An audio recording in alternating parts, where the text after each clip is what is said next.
Dear friends, आप लोगों को ऑलरेडी थंबनेल में डिस्प्ले हो गया है कि हमारा जो आज टॉपिक है वो आदर्शवाद दर्शन का पार्ट 2 है। इसका पहला वीडियो जो है आप लोगों को ऑलरेडी प्रोवाइड करा दिया गया है और आप उसे आई बटन पे टच करके जाके देख सकते हैं, या फिर आपको सारी प्लेलिस्ट का भी आई बटन में मेंशन कर दिया गया है, आप उस पर भी जाके देख लें, या फिर डिस्क्रिप्शन बॉक्स से भी आप जाके देख सकते हैं। ठीक है, तो सबसे पहला जो हमारा क्वेश्चन आता है वो है आदर्शवाद दर्शन होता क्या है। तो यह विचारधारा भौतिक वस्तुओं की अपेक्षा विचारों पर अधिक बल देती है। ओके, और आदर्शवाद दर्शन का प्रतिपादन सुकरात, Plato, Descartes, Spencer, Burke, Kant, फिट्से, रोलिंग, हीगल, ग्रीन, जेंटाइल आदि अनेक पश्चात तथा वेदों एवं उपनिषदों के प्रणेता महर्षि से लेकर अरविंद घोष तक अनेक पूर्व दार्शनिकों ने किया है। ठीक है, इसके बाद क्या आपके जहन में थोड़ा सा और इसे हम डीपली जानते हैं कि आखिर आदर्शवाद शब्द आया कहाँ से है, और इसके बारे में कुछ और डिटेल्स देखते हैं। तो जैसा कि हम लोग जानते हैं कि आदर्शवाद अंग्रेजी के आइडियलिज्म शब्द का हिंदी अर्थ है और यह दर्शन की एक शाखा के लिए प्रयुक्त होता है। इस दर्शन में उच्च आदर्शों की बात की जाती है। इस दर्शन से संबंधित दार्शनिक विचारों की चिंतन सत्ता में विश्वास करते हैं। अतः मूलतः यह दर्शन विचारवादी दर्शन अथवा आइडियलिज्म है। ठीक है, और हिंदी में इसका शब्दतः अनुवाद उभर आया। यद्यपि विचारवाद शब्द का प्रयोग करना उपयुक्त होता, परंतु शब्द की रूढ़ प्रकृति को ध्यान में रखकर यहाँ आदर्शवाद शब्द का प्रयोग किया जाता है। ठीक है, और इसके बाद थोड़ा सा आप इसे अगर और डिटेल्स में जानना चाहें तो आप इस तरीके से जान सकते हैं कि आदर्शवाद के अनुसार सिर्फ विचार ही सत्य है, इसके सिवा सत्य का अर्थ और रूप नहीं होता है। हमारा हर व्यवहार मस्तिष्क से नियंत्रित होता है, इसलिए मस्तिष्क ही वास्तविक सत्य है। और शरीर जो है हमारा भौतिक शरीर, तो इसकी छाया मात्र माना जाता है हमारे आदर्शवाद के तहत। ठीक है, और अगर आप उसको थोड़ा और देखें तो मनुष्य वास्तव में आत्मा ही है, शरीर तो केवल इसका कवच मात्र है जो नष्ट हो जाएगा। यानी मनुष्य असल में आत्मरूपी सत्य है, ये हमारा आदर्शवाद का कहना है। ठीक है, और पाश्चात्य दर्शन में ये मनस के रूप में देखा गया और इसी को बुद्धि भी कहा गया। विचार ही प्रमुख तत्व है, विचार मस्तिष्क देता है। अतः इस प्रकार की विचारधारा विचारवादी या प्रत्ययवादी भी कहलाई और विश्वास करने वाली अध्यात्मवादी कहलाए। ठीक है, चलिए अब थोड़ा सा हम आदर्शवाद के अर्थ को भी जान लेते हैं। तो आदर्शवाद पाश्चात्य दर्शन की वह विचारधारा है जो विचारों को सत्य सर्वव्यापी मानते हैं और इस विचारधारा का खुद में स्वतंत्र अस्तित्व होता है। विचार इस संसार की समस्त वस्तुओं का सार होती है। ये प्रत्यय या विचार इंद्रियों के ज्ञान से परे होते हैं। विचारों को सत्य मानने के कारण इस दर्शन को विचारवाद या प्रत्ययवाद भी कहा जाता है। और यह दर्शन भौतिक शरीर की अपेक्षा मन या आत्मा को अधिक महत्व देता है और विचार में ही सत्य को दर्शन कराता है। आप इसे भी एक्सप्लेन कर सकते हैं इस तरीके से। ठीक है, अब चलते हैं हम अपने शिक्षाविदों जो हमारे आदर्शवादी फिलोसफर्स हैं, थोड़ा सा उनकी राय को भी हम जान ले तो बेहतर होगा। तो चलिए थोड़ा सा हम हमारे आदर्शवाद की परिभाषा में सबसे पहली जो परिभाषा है वो है गुड महोदय की, और इनके अनुसार आदर्शवाद वह विचारधारा है जिसमें यह माना जाता है कि पारलौकिक सार्वभौमिक तत्वों, विचारों या आकारों में वास्तविकता निहित है और ये ही सत्य ज्ञान की वस्तुएं हैं, जबकि ब्रह्म रूप मानव के विचारों तथा इंद्रिय अनुभवों में निहित होते हैं जो विचारों की प्रतिछाया के रूप के समान होते हैं। ये कथन किनका है? तो ये गुड महोदय का है। चलिए दूसरे जो हमारे हैं वो हैं रोजन, और इनके अनुसार आदर्शवादियों का विश्वास है कि ब्रह्मांड की अपनी बुद्धि एवं इच्छा और सब भौतिक वस्तुओं को उनके पीछे विद्यमान मन द्वारा स्पष्ट किया जाता है। रोजस महोदय का ये कथन है। ठीक है, इसके बाद हम हार्न महोदय का कथन ले लेते हैं। तो इनके अनुसार आदर्शवादियों का सार है ब्रह्मांड बुद्धि एवं इच्छा की अभिव्यक्ति है, विश्व के अस्थायी तत्व की प्रकृति मानसिक और भौतिकता की बुद्धि द्वारा व्याख्या की जाती है। ठीक है, इसके बाद हमारे जो चौथे हैं वो हडर्सन महोदय हैं, और इनके अनुसार आदर्शवाद मनुष्य के आध्यात्मिक पक्ष पर बल देता है। इसका कारण यह है कि आध्यात्मिक मूल्य मनुष्य और जीवन में सबके महत्वपूर्ण पहलू हैं। ठीक है, और आदर्शवादी के कथन के अनुसार आप यह कह सकते हैं कि आदर्शवादी यह मानते हैं कि व्यक्ति और संसार दोनों बुद्धि की अभिव्यक्तियां हैं। वे कहते हैं कि भौतिक संसार की व्याख्या मन से ही की जा सकती है।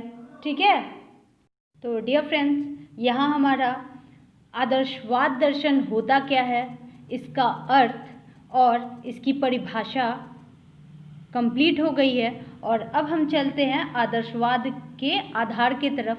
और अगर आप चैनल पे नए हैं तो फ्रेंड्स प्लीज़ चैनल को सब्सक्राइब जरूर कर लीजिएगा और बेल आइकन को भी प्रेस जरूर कर दीजिएगा। और आपको ये वीडियो कैसी लगी प्लीज़ कमेंट करके ज़रूर बता दीजिएगा। तो चलिए हम शुरू करते हैं आदर्शवाद का आधार।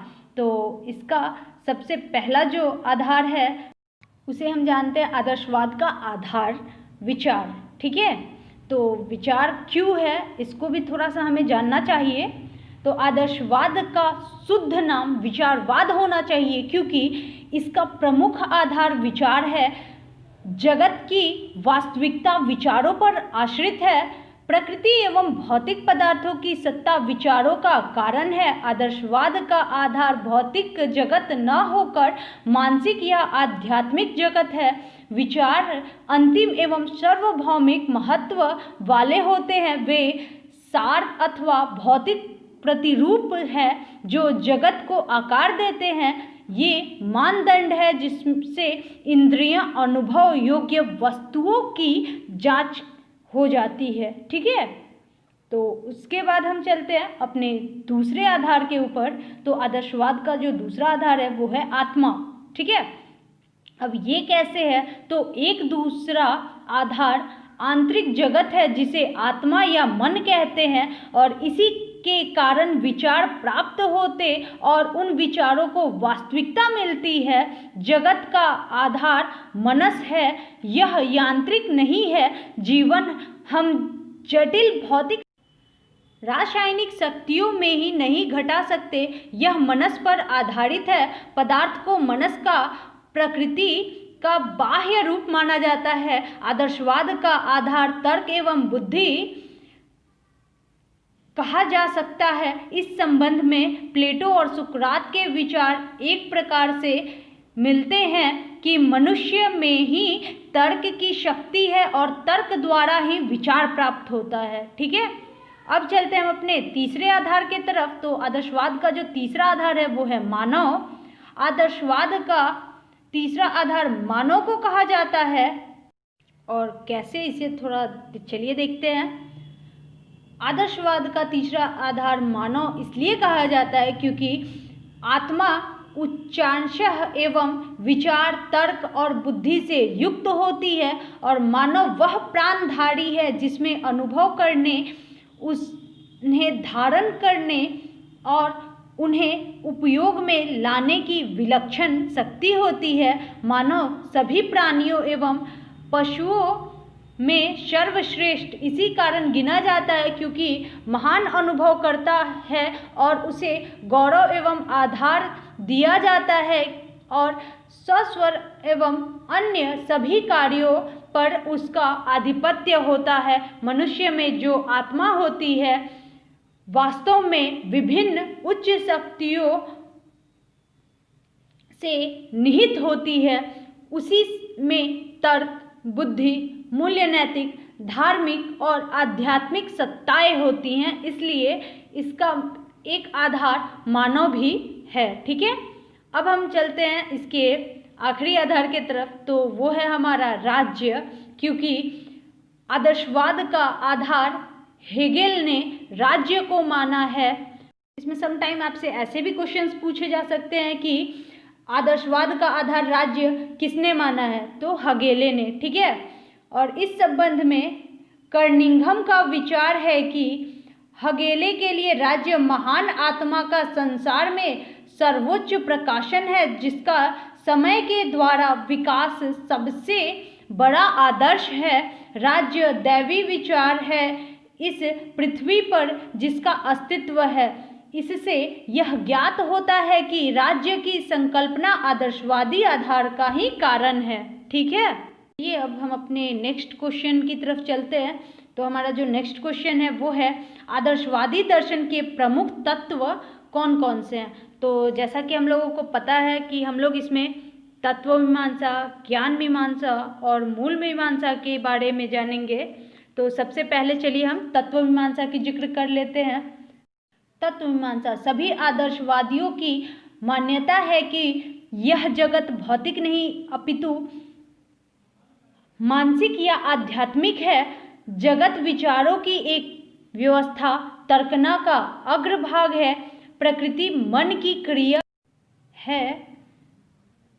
भौतिक सृष्टि का आधार मानसिक जगत है जो उसे समझता है तथा मूल्य प्रदान करता है। मानसिक जगत के अभाव में भौतिक जगत अर्थहीन हो जाएगा। आदर्शवाद के अनुसार यह जगत सोद्देश्य है। ठीक है, और आप यह भी कह सकते हैं कि सृष्टि को प्लेटो ने है दो भागों में बताया। ठीक है, जिसमें पहला है विचार जगत, दूसरा है वस्तु जगत। और विचार जगत जो है यह अपरिवर्तनशील एवं नित्य होता है, वहीं वस्तु जगत जो है यह परिवर्तनशील एवं अनित्य है। और ईश्वर को इन्होंने सृष्टि का नियामक या निमित्त कारण माना है और विचारों की सहायता से ही सृष्टि का निर्माण करता है, जिससे एक नैतिक व्यवस्था बनी रहती है। यह विचार जगत आध्यात्मिक होता है। और आप स्व तथा आत्मा को भी जान सकते हैं कि आदर्शवादी स्व की प्रकृति आध्यात्मिकता मानता है तथा तत्व मीमांसा में स्व को सर्वोपरि रखा गया है। यदि अनुभव का जगत ब्रह्म सृष्टि से अधिक महत्वपूर्ण है तो अनुभवकर्ता मनुष्य को और भी अधिक महत्वपूर्ण होना चाहिए। आदर्शवाद के अनुसार स्व की प्रकृति स्वतंत्र है, उसमें संकल्प शक्ति है, अतः वह भौतिक सृष्टि में परिवर्तन लाने की क्षमता रखता है। क्रम विकास की प्रकृति में मनुष्य सर्वश्रेष्ठ होता है। ठीक है, अब चलते हैं हम ज्ञान मीमांसा की तरफ। तो ज्ञान मीमांसा में जो है हमारा आदर्शवाद किस तरीके से है, तो आदर्शवादी ज्ञान एवं सत्य की विवेचना विवेकपूर्ण विधि से करता है। वे ब्रह्मांड में उन सामान्य सिद्धांतों की खोज करने का प्रयास करते हैं जिनकी सार्वभौमिक सत्य का रूप प्रदान किया जा सके।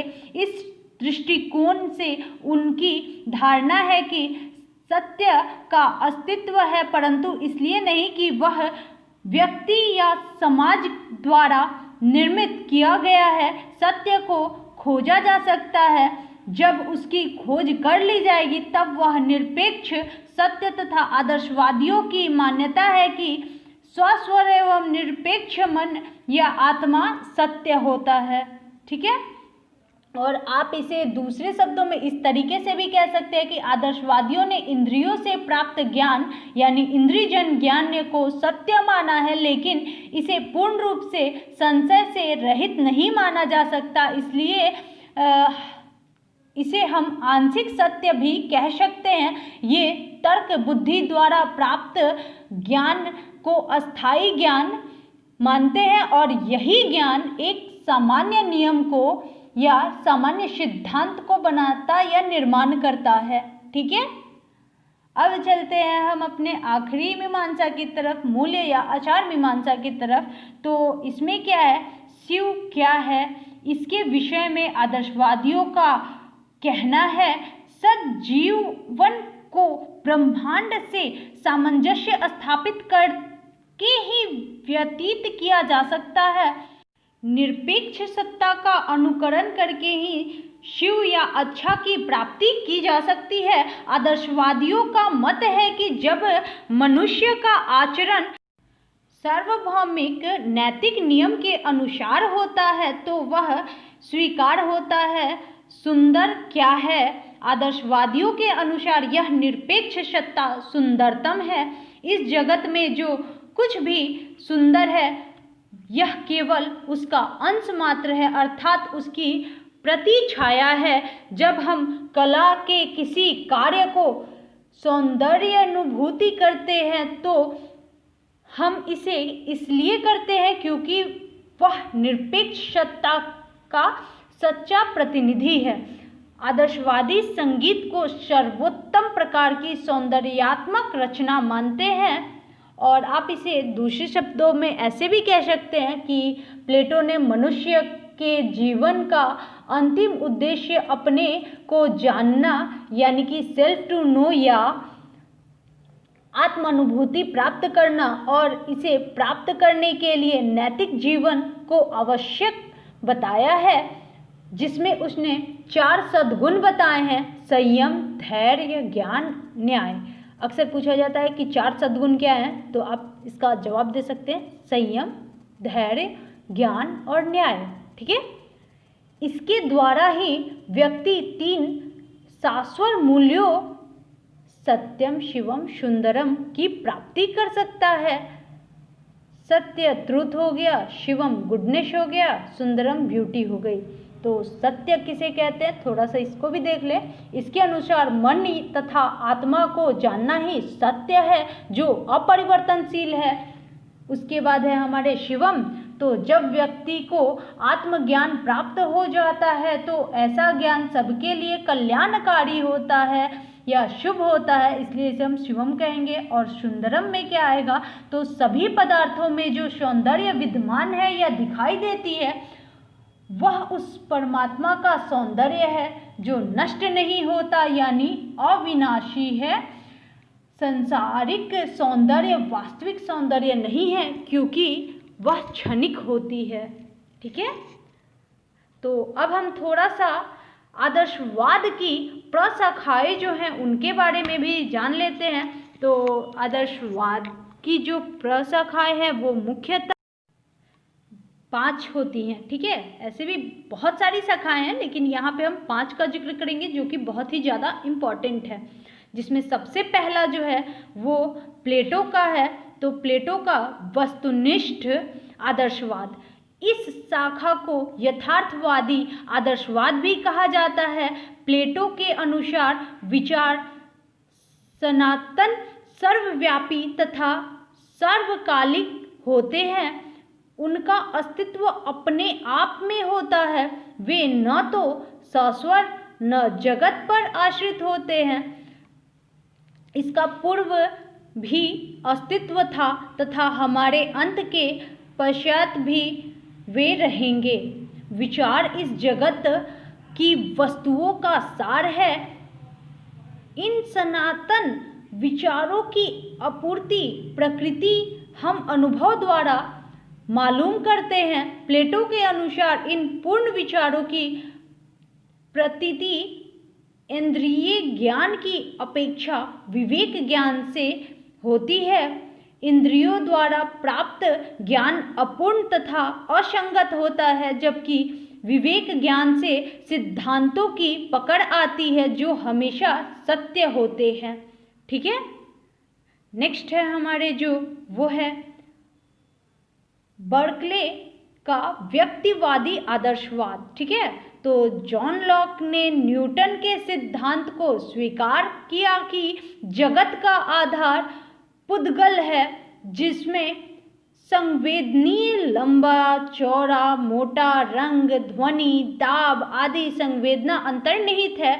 बर्कले ने पुद्गल की सत्ता को अस्वीकार किया तथा गुणों के द्वैत को भी। उसके अनुसार हम केवल गुणों को देखते हैं, गुणी जैसे किसी चीज को नहीं देखते। वस्तु गुणों का वह समूह मात्र और गुण मनोगत यानी कि आत्मगत है, अतः केवल मनस या आत्म की अस्तित्व है, वस्तु का नहीं। इस आधार पर उन्होंने निष्कर्ष निकाला कि न केवल गौण गुण अपितु प्रधान गुण भी मानसिक है, न कि भौतिक। बर्गल के अनुसार स्व का संबंध हमारा ज्ञान परोक्ष तथा अनुमानित ज्ञान है, जिसका इंद्रियों से अनुभव किया जा सके। और इस तरीके से दूसरा पॉइंट हमारा जो है वो खत्म होता है। हम चलते हैं अपने तीसरे प्रशाखा की तरफ। तो तीसरा है कांट का प्रपंचात्मक आदर्शवाद। तो प्लेटो तथा बर्कले की भांति कांट भी पदार्थों को सत्य नहीं मानते। वे तर्कना बुद्धि को हमारे सभी अनुभवों का समन्वयकारी केंद्र मानते हैं। उनके अनुसार जागतिक पदार्थ का ज्ञान प्रत्यक्ष रूप से न होकर परोक्ष रूप से होता है। प्रत्यक्ष ज्ञान के लिए कांट दिक् और काल दो तत्व को प्रमुख मानते हैं और इन्हीं दो तत्व के फलस्वरूप हम ब्रह्म जगत का ज्ञान प्राप्त करते हैं। प्रत्यक्ष ज्ञान भी विश्वस्खलित होता है, उसे समन्वित रूप में ग्रहण करने के लिए कांट तर्कना को आवश्यक मानता है। आत्मीकरण की इस प्रक्रिया को कांट की अवधारणा नाम से जाना जाता है।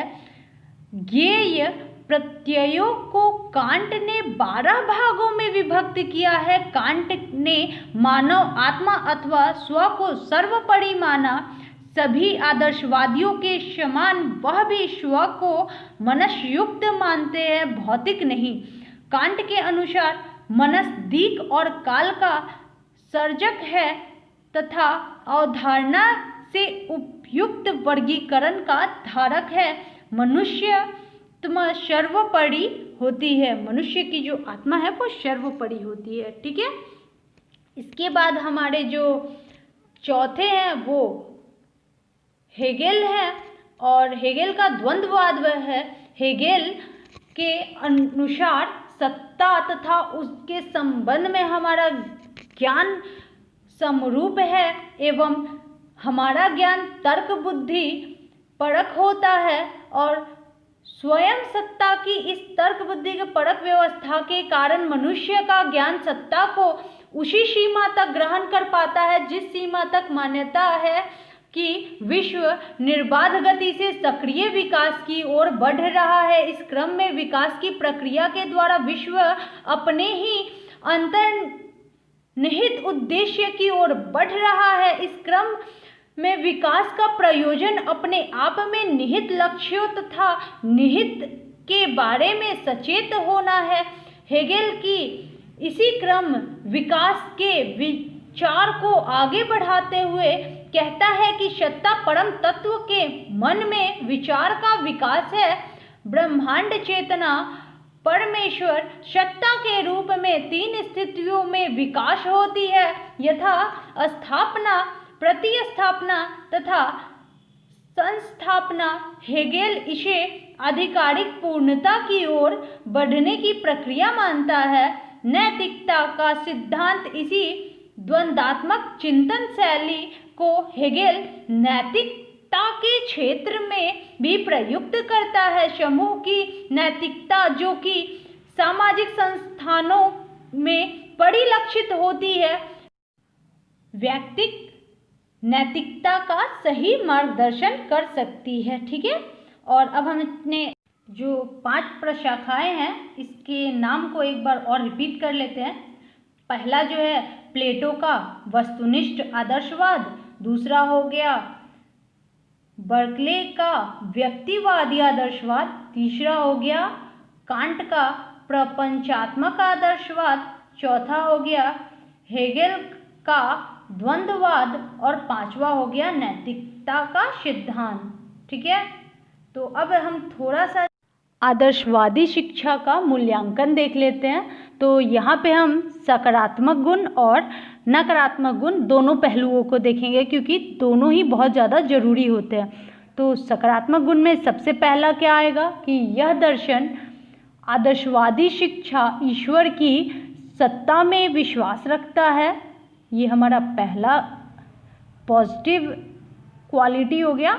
ठीक है, दूसरा क्या होगा, यह मनुष्य को एक आध्यात्मिक शक्तियों से युक्त प्राणी मानता है। तीसरा होगा, इसकी शिक्षा हमें नैतिकता की ओर नैतिक आचरण करने के लिए अग्रसर करती है। और उसके बाद चौथा हो गया हमारा, इनका पाठ्यक्रम बहुत व्यापक है जिसमें सभी विषयों को स्थान दिया गया है। पांचवा होगा हमारा, इस शिक्षा में शिक्षकों को शीर्ष स्थान दिया गया है। और हमारा जो छठा गुण होगा वो होगा प्रभावात्मक अनुशासन दंड की अपेक्षा आज के समय में ज़्यादा प्रभावी हो गया है। ठीक है, अब हम थोड़ा सा इसका नकारात्मक गुण भी देख लेते हैं। तो यह दर्शन मनुष्य की भौतिक जीवन पर कम महत्व देता है, क्योंकि आज के समय में अध्यात्म का ज्ञान प्राप्त करना दुष्कर यानी कि काफ़ी कठिन हो गया है, जो कि सरल नहीं है। ठीक है, दूसरा क्या हो जाएगा कि यह शिक्षा वैज्ञानिक दृष्टिकोण पर कम बल देती है। इस शिक्षा में शिक्षकों को मुख्य रूप से एवं छात्र को गौर यानी कि तुच्छ माना है, जबकि आज की शिक्षा जो है वो क्या है, बाल केंद्रित है या छात्र केंद्रित आप कह सकते हैं, जैसा कि हम लोगों को पता है। ठीक है, चौथा क्या है, तीसरा जो पॉइंट है हमारा वो है, यह बाल मनोवैज्ञानिकता पर आधारित नहीं है। ठीक है, चौथा हमारा जो इसका निगेटिव पॉइंट है वो है, यह शिक्षा बालक के ज्ञानात्मक पक्ष पर बल देती है जबकि उसके व्यवहारिक पक्ष पे कम बल देती है, जबकि हमारा दोनों ही पक्ष बहुत ही ज़्यादा जरूरी होता है। आई होप कि आप लोगों को आदर्शवाद दर्शन काफ़ी अच्छे से क्लियर हो गया होगा। एंड आप लोगों को कैसी लगी ये कॉन्सेप्ट प्लीज़ कमेंट करके ज़रूर बताइएगा। आज का सेशन हम यहीं पे समाप्त करते हैं, और अगर आपको किसी भी टॉपिक पे कोई डाउट है तो आप पूछ सकते हैं कमेंट बॉक्स में भी या फिर टेलीग्राम पे भी, जैसे कि हमारे बहुत सारे स्टूडेंट्स ने इस टॉपिक के लिए डिमांड किया था, जिसमें कि हमारी शालू रावत जी हैं, रानी वर्मा है, गरिमा वर्मा है, इन लोगों ने इस टॉपिक के लिए डिमांड किया था, जिसके कारण मैंने आप लोगों को आज ये टॉपिक कंप्लीट कर दिया है। तो मिलते हैं एक नए वीडियो के साथ एक नए सेशन में। Okay, thank you.